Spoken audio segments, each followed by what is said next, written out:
Magulang ng ibang bansa at sa aking mama Milit. Sa aking guro, maraming salamat po. Kaya sa aking kapwa maaaral, happy graduation po sa atin lahat. Maraming salamat po. You're welcome, Sophia. Para sa pinakamamahal kong Sofia at sa pinakamahal kong nanay, una sa lahat, anak, gusto kong sabihin kung gaano kami ni Mama sobrang proud sa'yo.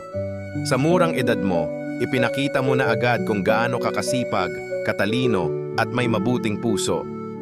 Ngayong nagtapos ka na sa kindergarten, ito ay simula pa lang ng napakaraming tagumpay na darating sa buhay mo.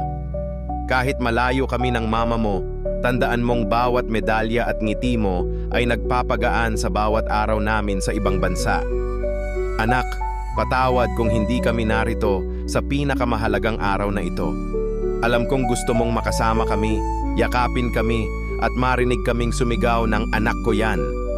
Pero sa puso't isip namin, naroon kami sa tabi mo, umiiyak sa tuwa, sumisigaw sa saya, at ipinagdiriwang ang tagumpay mo.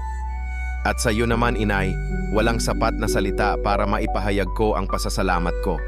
Ikaw ang tunay na bayani namin.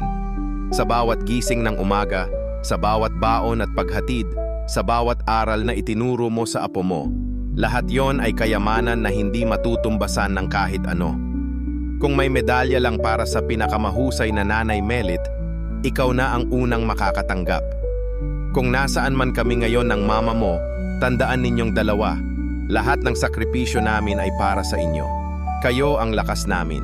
At kahit malayo kami, ang pagmamahal namin ay hindi kailanman naglalayo. Mahal na mahal namin kayo.